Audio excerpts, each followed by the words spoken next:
వాడంటే మనల్ని ఎంతగానో ప్రేమిస్తున్నాడు.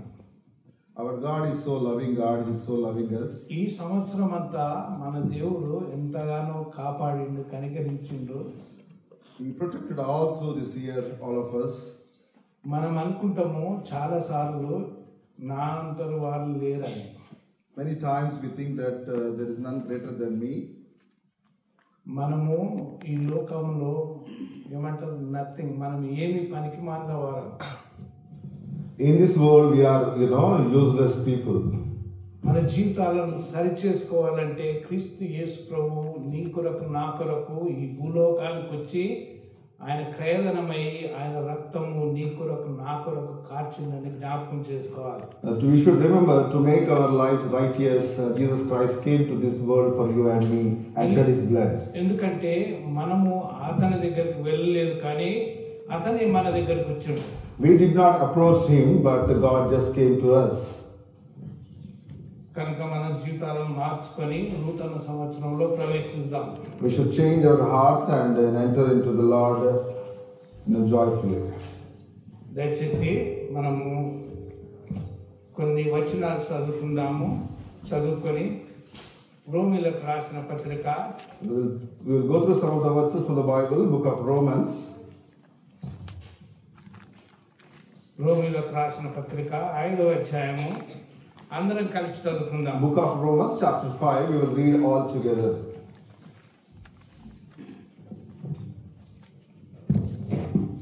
6వ వచనం నుంచి from verse 6 9వ వచనం వరకు చదువుకుందాం. up to verse 9. Romans chapter 5 verses 6 to 9.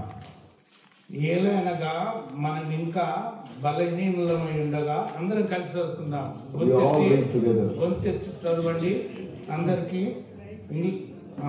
చదవండి.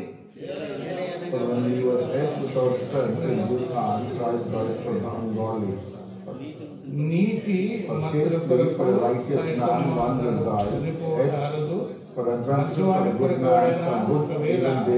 చనిపోయినా తగ్గింపవచ్చును. అయితే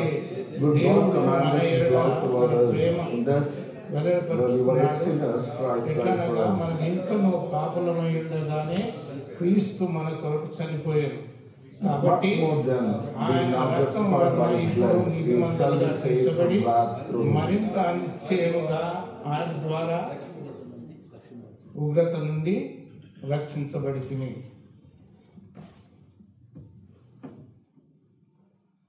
ఈ సంవత్సరంలో ఇప్పటి వరదాకా ఎవ్వరి మీద ద్వేషము కానీ ఏ అసూయ కానీ మనలో లేనివారు ఎంతమంది ఉన్నారో ఒక్కసారి జ్ఞాపకం చేసుకుందాం. In this year until now, if any one of us have any hate or jealous towards other, just remember those things. మనలో పొరపాటు చేయకుండా ఏ విషయంలో కూడా మనం ఎంతమంది ఉన్నాం.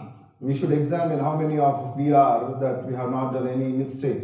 మన జీవితాలు సరి అయినయా కావా, దేవునికి యథార్థమైనయా కావా అని ఒకసారి పరీక్షించుకుందాం. We should examine that our lives are acceptable unto the God. ప్రభువైన యేసుక్రీస్తు రక్తంతో కడగబడి ఉంటే మనము చేసే పనులు మంచిగా ఉన్నాయా లేవా అని చూసుకోవాలి. If we believe that we are washed in the blood of Jesus Christ, we should examine that whether our what we do actions are acceptable unto the God or not. యేసుక్రీస్తు నడవడిక మనలో ఉన్నదా లేదా? God's righteousness is in us or not. ఆయన నడవడిక మనలో ఉంటే ఏ అసూయ ఉండదు. మన చేష్టల్లో గాని మన ప్రవర్తనలో గాని మన నడవడికలో గాని కూడా పొరపాటు చేయని వారంగా ఉంటాం. If God is in us, we don't do any mistake, we don't have any hate or jealous, and our actions will be acceptable unto the Lord. మనమందరం కూడా దేవుణ్ణి ఎరిగిన వారము, దేవుడంటే ఎవరో తెలిసిన వారము. We all know who God is. యేసుక్రీస్తు ప్రభు దేవుడుగా ఉండి నీ కొరకు నా కొరకు ఎందుకు వచ్చిండో ఒకసారి ఆలోచించుకోండి. We should all examine that Jesus Christ being a God, why he came unto this earth as a mankind. దయచేసి ఎవరన్నా 6వ వచనం చదవండి. Can someone read Romans chapter 5 verse 6? ఏలైనగా మనం ఇంకనూ బలహీనులమై ఉండగా భక్తిహీనుల కొరకు చనిపోయాడు. ఎవరి కొరకు చనిపోయాడంట? భక్తిహీనుల కొరకు. మనం భక్తిపరులమని అనుకుంటున్నామా? మన జీవితాలు ఎటువంటి అంటే మనం భక్తి లేని వారము, దేవునికి దూరస్తులం. Christ died for ungodly, unrighteous. Are we thinking, or we are righteous?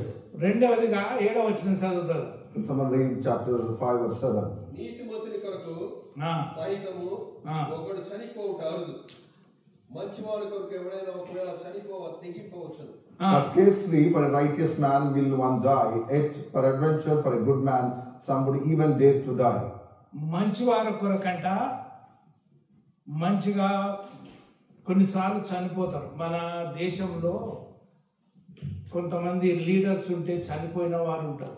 అలాగే చనిపోయి ఉండొచ్చు, కానీ బలహీనమైన మన కొరకు, దేవునికి వ్యతిరేకంగా ఉన్న మన కొరకు ఎవరు చనిపోయిండు? క్రీస్తు యేసు ప్రభువు నీ కొరకు నా కొరకు వచ్చి ఈ భూలోకంలో చనిపోయిండు. For righteous man someone can die, but for ungodly and sinners like us no one will come. And Jesus Christ came for us and he shed his blood and died for us. 8వ వచనం కూడా చదువుతారు. Can someone read verse 8 please? అయితే దేవుడు మన యందు తన ప్రేమను వెల్లడిపరుచున్నాడు. ఎట్లనగా మనం ఇంకను పాపమై ఉండగానే క్రీస్తు మన కొరకు చనిపోయాడు. But God commendeth his love toward us in that while we were yet sinners Christ died for us. చూడండి, ఇక్కడ మనము పాపులమై ఉండగానే, Yet we were sinners. మనం పాపులమై ఉండగానే Even when we are sinners, క్రీస్తు యేసు నీ కొరకు నా కొరకు చనిపోయిండు. Christ died for you and me. అందుకొరకే మన జీవితంలో క్రీస్తుకు సమీపంగా ఆయనను ఎదుర్కొనాలంటే మన జీవితము ఎలా ఉండాలంటే, క్రీస్తు నా కొరకు చనిపోయిండు కాబట్టి నేను చేసేటివి, ఈ లోకంలో చేసేటివన్నీ దేవునికి వ్యతిరేకంగా ఉంటే మనము పరీక్షించుకోవాలి.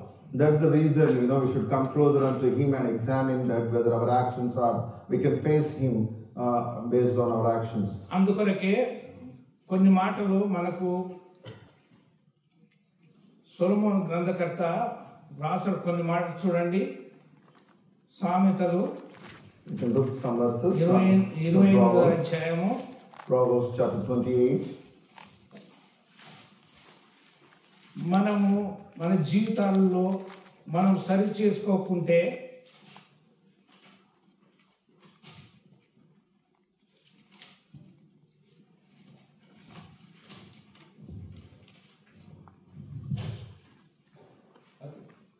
దయచేసి ఒక్క నిమిషం.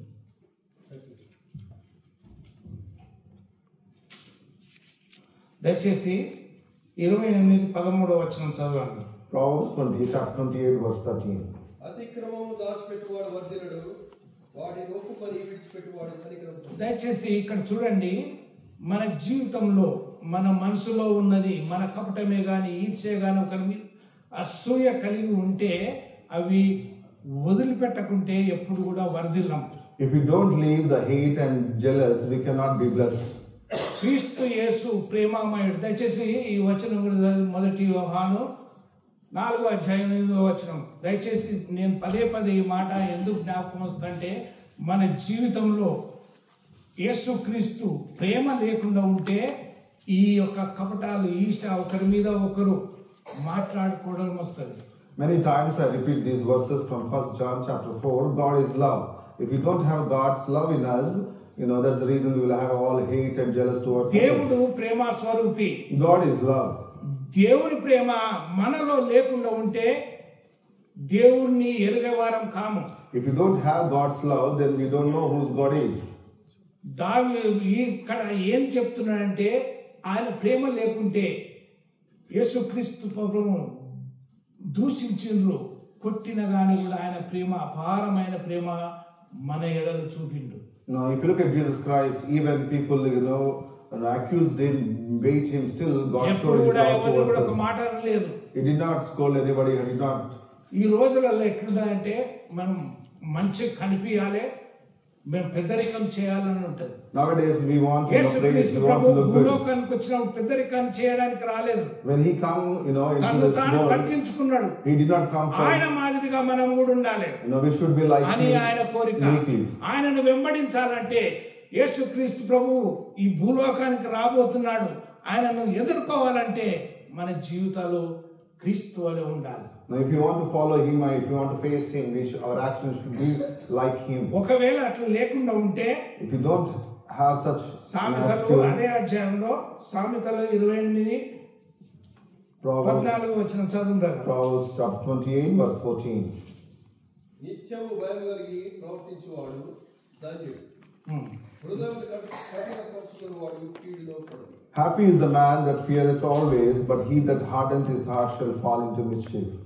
నిత్యము క్రీస్తులో భయపడే వాళ్ళంగా ఉండాలి. The one who fears always in the Lord is ఒకవేళ happy. భయం లేకుండా ఉంటే, if you don't have fear of the Lord, ఏమైతది? we can see here what will happen. కీడులో పడిపోతాం. We will fall into trouble. సాతానుకు లోబడే వారంగా ఉంటాం. We will, give ఆ జీవితం ourselves మనలో up to ఉండకుండా ఉంటే, క్రీస్తుకు భయపడి క్రీస్తు మాదిరిగా ఉండాలని ఆయన కోరుచున్నాడు. No, God wants us to have fear of the మొట్టమొదటిగా Lord. మన దోషాలను, మన అపవిత్రనంతా కూడా పరీక్షించుకొని వాటిని విడిచిపెట్టాలి. We should examine and leave all the unrighteousness in each one of us. దయచేసి మొదటి యోహాను We look at 1 John 4:15 ఎవరైనా చదవండి. chapter 4 verse 15. యేసు దేవుని కుమారుడని ఎవడు ఒప్పుకొనునో వానిలో దేవుడు నిలిచి ఉన్నాడు, వాడు దేవుని యందు ఉన్నాడు. చూడండి, whosoever shall confess that Jesus is the Son of God, God dwelleth in him, and he in God. క్రీస్తు మనలో ఉండాలంటే, if God wants to live in us, మనం ఎలా ఉండాలి? how we should be? క్రీస్తును నమ్ముకున్న వారము ఆయనలాగా ఉండాలి. We should be like the image of Jesus Christ. అందుకొరకే చెప్తున్నాడు. That's the reason he's telling you. యోహాను గ్రంథకర్త ఏం చెప్తున్నాడంటే, ఈ పత్రిక రాసిన యోహాను 4:15 ఈ మాట చెప్తున్నాడు మనకు. The writer of the book of John says that whosoever shall confess that Jesus is the Son of God, God dwelleth in him and he is in God. What does the confess means? చెప్పండి, ఏంటిది confess అంటే? మన ఈ ఒప్పుకోవాలి, మన జీవితాలను సరి చేసుకోవాలి. నూతన సంవత్సరానికి వెళ్తున్నాము, ఒప్పుకోనకుండా ఏం కాదులే అని బల్ల దగ్గరకు వచ్చి బల్లను తీసుకుంటే మనం సరైన వారమా? Without we are going to enter into new year without confessing, examining ourselves, we cannot. మన మనసులో నుంచి మన దురభిప్రాయాలన్నీ తీసివేయాలి. We should take off all the malice from the heart and the mind. అందుకొరకే మన జీవితంలో సరి చేసుకోవాలి. That is the reason we should examine our hearts, our lives. ఒకవేళ మనం సరి చేసుకోకుండా మన జీవితాలు ఉంటే, if we don't confess and correct our lives, దయచేసి కీర్తనల గ్రంథకర్త చెప్తున్నాడు చూడండి. we will look in the book of Psalms. ఏమంటున్నాడు చూడండి. రెండవదిగా మీకు చెప్పే మాట, మన జీవితాలు దావీదు గ్రంథకర్త ఒక మాట చెప్తున్నాడు. మంచి మాట, చాలా మంచి మాట. 32వ అధ్యాయము book of Psalms 32 Psalm 5వ వచనం ఎవరైనా చదవండి దయచేసి. verse 5. నా దోషమును కప్పుకొనక నీ ఎదుట నా పాపం ఒప్పుకొంటి. I acknowledge my sin unto thee. మొట్టమొదటిగా మనము ఫస్ట్ థింగ్ ఏం చేయాలంటే, మనం కప్పుకోకుండా ఒప్పుకునే వారంగా ఉండాలి. Without covering of the sin, we should be able to acknowledge our sin. దాని తర్వాత కూడా చదువుతాడు. యెహోవా సన్నిధిని నా అతిక్రమములు ఒప్పుకొంటిని, నీవు నా పాప దోషమును పరిహరించి ఉన్నావు. చూడండి, దావీదు గ్రంథకర్త మహారాజుగా ఉండి రాజ్యాన్ని ఏల్చున్నగాని కూడా మనకు అంత ఘనత లేదు, కానీ మనం చాలా అది చేస్తుంటాం. Now David being the king, we can see here how he is coming and and examining himself and confessing his transgression. Even we are not like David king, but sometimes we feel.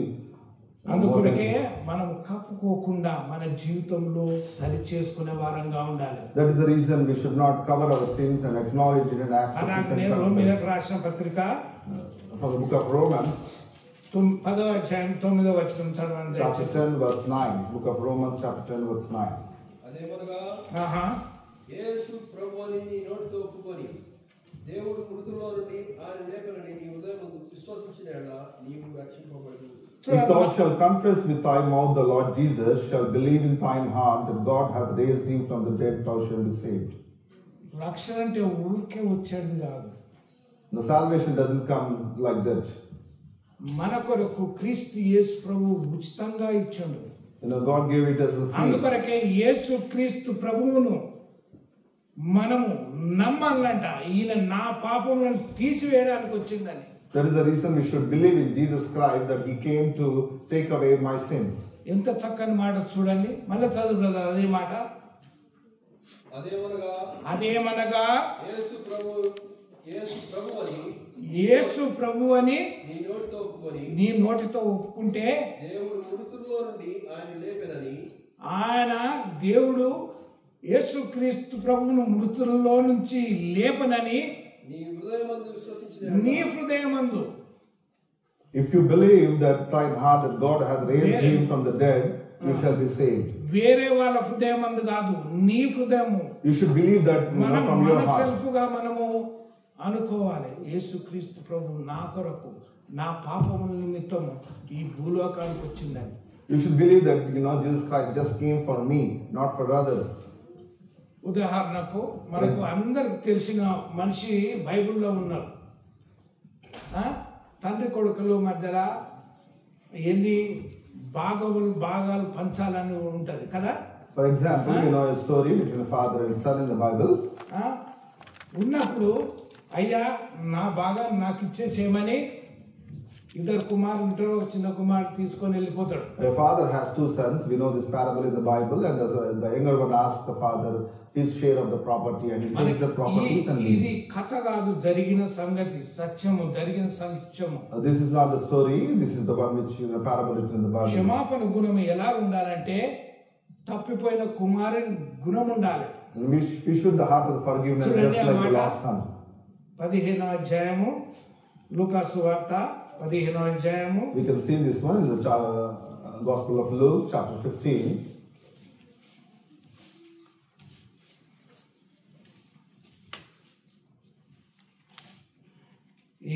ఈ అంశము brother కూడా ఉన్నటి రోజు Christmas రోజు తర్వాత అది చెప్పింది. I think uncle also touched on this. 15వ అధ్యాయము Gospel of Luke, chapter 15. 18వ వచనం చదవండి ఎవరన్నా. Verse 18. Someone can read this. తండ్రి నేను పరలోకమునకు విరోధముగాను నీ ఎదుట పాపం చేసితిని. ఇక మీదట నీ కుమారుడనని అనిపించుకొనుటకు యోగ్యుడను కాను. ఇక్కడ okay.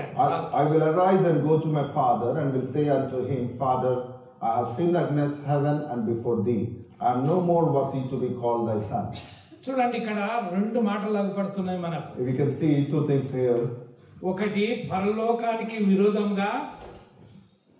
The one thing is, against the heavens he sinned. ఇంకొకటి తండ్రి అంటే దేవుని దగ్గర క్షమాపణ అడిగినట్టుగా కనిపిస్తుంది మనకు. And the second one we can see before Father. He has sinned against the heaven and before the Father he was. తండ్రి దగ్గరకు వచ్చి అదే తండ్రి లాగా ఈ దేవాదేవుడు నిన్ను నన్ను ప్రేమించి మనము ఆయనకు దూరస్థులమైన మనల్ని సమీపస్థులుగా చేసుకోవడానికి యేసుక్రీస్తు ప్రభు ఈ భూలోకానికి వచ్చింది. We are far apart from the God, to bring near unto him, he sent Jesus Christ for all of us. కనుక మన జీవితంలో that is the reason in our lives. మనము ఎలా ఉండాలి? Now how we should behave, how should we? మన అతిక్రమములను దాచిపెడితే మనము వర్ధిల్లమని చెప్తున్నాడు. We should not hide our sins. If we hide our sins, we won't be blessed. మనం దాచిపెట్టుకుంటే నాశనానికే గాని మంచితనానికి కాదు. If we hide our sins, it will lead to destruction only. చాలా చెప్పొచ్చు కానీ మనకు సమయం లేదు. మాకు కొద్ది సమయమే ఇచ్చిండ్రు. We can meditate much on this portion, but we have few minutes only. కనుక ఈ తప్పిపోయిన కుమారుని రీతిగా తండ్రి దగ్గరికి రావాలి. Just like lost son came to the Father, we should came to our heavenly Father. మన జీవితము కొన్ని రోజులదే. Now our lives, very short. Our life is very short. నేను ఒక ఉదాహరణ చెప్తాను. I'll tell one example. నా వర్క్ దగ్గర ఇప్పుడు చేసే వర్క్ దగ్గర at my workplace is the rich man. ఒక ధనవంతుడు, ఆయన చాలా ధనం ఉన్నది. No one is a rich man. He's like 97 years something. Yeah, he's around 97 years old age. అయితే అతని దగ్గర అన్ని ఉండగాని కూడా ఆయన చేసుకోని పరిస్థితి. He has everything. He's rich, but he couldn't do anything himself. మన జీవితంలో కూడా మనం ఎప్పటికి కూడా మన విషయంలో గర్వించకూడదు. In our lives, so we should not, get pride into anything what we నాకు have. మంచి ఉద్యోగం ఉన్నది, Based on నేను డాక్టర్ను, because of job or నన్ను ఎవరేం profession. చేయలేరు, I can do what ever I want అని మనము అనుకోకూడదు కూడా. We should not get pride for any of these worldly things. మనకు చాలాసార్లు అనుకుంటాము, ఒక ధనవంతుడు అనుకుంటాడు కదా, లాజరు ధనవంతుడు ఉంటాడు. Many times we feel like pride, and in the Bible also see a person like that who felt pride, the Lazarus, a rich man. ధనవంతుడి కంటే ఎవరు దరిద్రుడు పరలోకంలో ఉన్నాడు. If you see that the Lazarus, the poorest, went into మన heaven జీవితంలో than in the rich man. దేని గురించి కూడా గర్వపడదు. We should not, get pride in our lives based on anything. ఎప్పుడైతే ఆ యొక్క మనసు నీలో ఉంటుందో మనము క్రీస్తును ఎదుర్కొనే వారంగా ఉంటాం. When the pride comes to us, we cannot be able to face the God. ఒకవేళ మన జీవితంలో మన గర్వస్థితి మనలో ఉంటే నాశనానికే గాని మంచితనానికి కాదు. The pride leads to destruction. If we have pride, then it leads to destruction. దయచేసి మనము ఒక్కటి నేర్చుకునేది ఏంటంటే,